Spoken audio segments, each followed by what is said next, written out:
عورت برائے فروخت۔ وہ شکل سے شریف گھر کی بیٹی لگ رہی تھی۔ میں پاس گیا، میرے قریب ہو کر بولی، چلو گے صاحب؟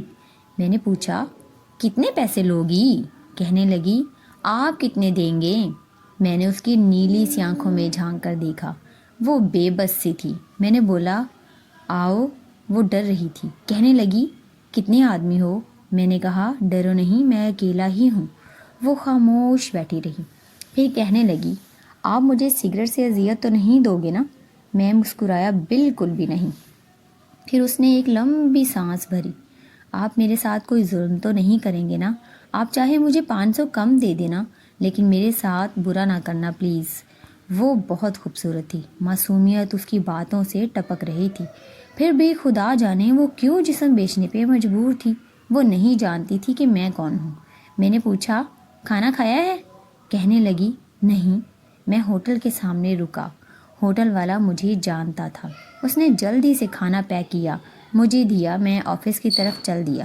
چوکیدار نے دروازہ کھولا، رات کے 11 بج رہے تھے، سب اپنا اپنا کام کر رہے تھے۔ وہ مسلسل میری طرف دیکھے جا رہی تھی۔ میں نے کھانا پلیٹ میں ڈالا، اسے کہا، ہاتھ دھو لو۔ وہ کہنے لگی، میں نے نہیں کھانا۔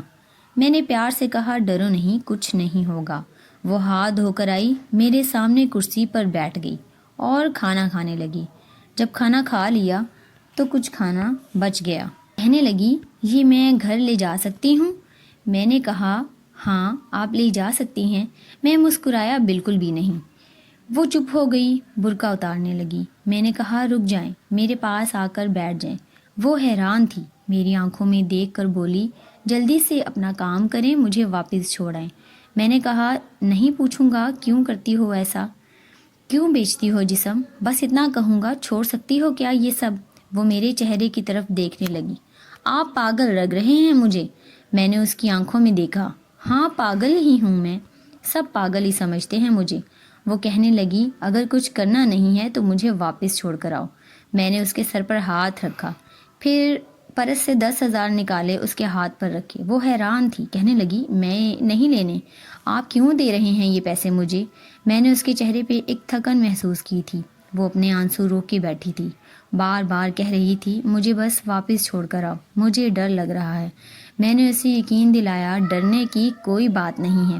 اچھا بتاؤ نا، بہت درد دیا نا زندگی نے؟ یہ سننا تھا کہ اس کی آنکھیں نم ہو گئی تھیں، جیسے کوئی قیامت گر گئی ہو اس پہ۔ میں سمجھ چکا تھا کہ کوئی بہت بڑا درد لینے گھوم رہی ہے۔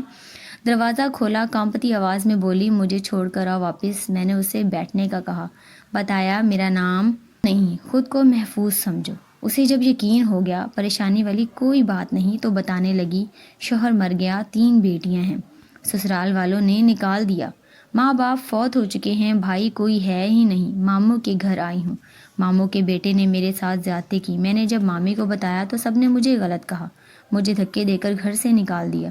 دور کے رشتہ دار نے ایک بڈھے سے میری شادی کروائی، اس کے بھی بچے تھے، اس کے بچوں نے مجھے بہت ذلیل کیا، پھر وہ شوہر بھی فوت ہو گیا۔ بیٹیوں کو لیے در بدر لیے بھٹکنے لگی، نہ چھت تھی نہ روٹی تھی، بھوک افلاس تھی، سڑک پر کھڑی تھی۔ ایک صاحب آئے، کہنے لگے، 1 گھنٹے کے 5,000 دوں گا۔ نہ چاہتے ہوئے ماں کی ممتا حالات کی ستائی ہوئی، کیا کرتی، آخر چل دی۔ اب ہر روز جسم بیچتی ہوں، کرائے کا گھر لیا ہے، بیٹیوں کو اکیلا چھوڑ کر آتی ہوں، کیا کروں؟ بہت بار سوچا خودکشی کر لوں، لیکن بیٹیوں کو دیکھ کر ہمت نہیں ہوتی۔ وہ رو رہی تھی، میں زمانے کی بے حسی محسوس کر رہا تھا۔ اس کے سر پہ ہاتھ رکھا، اسے کہا، تمہارا بھائی ہے آج سے، تم اپنی بیٹیوں کو لو اور آفس کے اوپر والے ایک روم میں رہو۔ وہ یقین ہی نہیں کر پا رہی تھی کہ اس کے گھر پہنچا۔ بیٹیاں سوئی ہوئی تھی، بہت پیاری تھی، گود میں اٹھایا، دل کو سکون ملا۔ وہ مسلسل روئے جا رہی تھی، مجھے کہنے لگی، آپ فرشتے ہیں، آپ کون ہیں؟ میں اسے اپنے آفس لے آیا، وہ دعائیں دینے لگی، جھولی اٹھا کر نہ جانے کتنی دعائیں دیتی رہی۔ میں نے اسے کہا، جا کر سو جائیں۔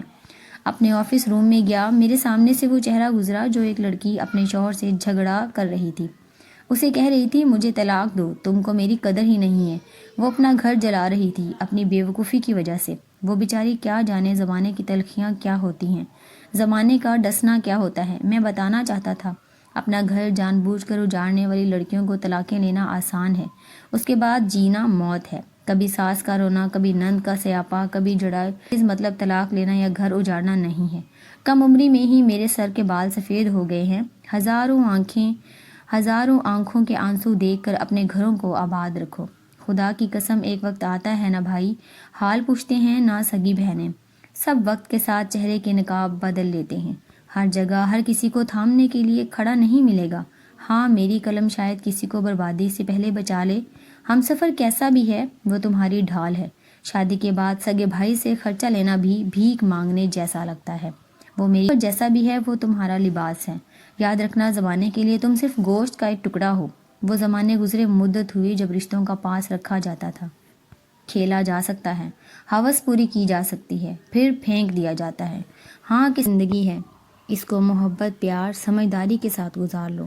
میں اس معاشرے کو معاشرہ نہیں کہتا بلکہ بدبودار سماج کہتا ہوں۔ یہاں جگہ جگہ پہ لٹیرے کھڑے ہیں، عزتوں کے، خواہشوں کے، بھرم کے، بھروسے کے، اعتبار کے۔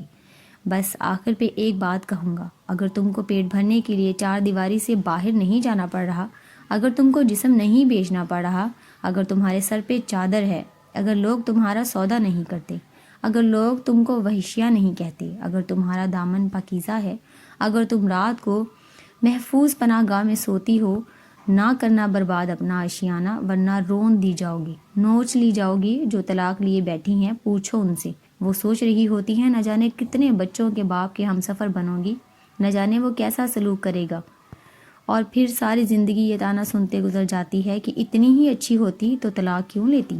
خیر وہ لڑکی الحمدللہ محفوظ ہے، لیکن وہ روتی ہے۔ زمانتے ہو کسی عورت کی بربادی میں کہیں نہ کہیں مرد ہوتا ہے، محبت کر کے چھوڑنے والا دعوے دار ہو یا نکاح کر کے طلاق دینے والا بدبخت۔ عورت خدا کی قسم میرے معاشرے کی زنجیروں میں جکڑی ہوئی ایک قیدی ہے، کبھی باغ کی پگڑی پہ لٹ گئی تو کبھی ساس کے زہر آلود لہجے پہ، کبھی شوہر کے انا پہ خاک ہو گئی تو کبھی اولاد کی وجہ سے۔ مرد اگر سمجھ جائیں میری اس تحریر کو تو شاید میرا معاشرہ بدل جائے۔ ہاں کچھ عورتیں ہوتی ہیں بازارو، جن کو جتنی بھی عزت دے دو وہ عزت کی چادر سے زیادہ بازار کی رونق بننا پسند کرتی ہیں۔ پھر ایسی بدبخت عورتیں ایک بدبودار معاشرے کو جنم دیتی ہیں۔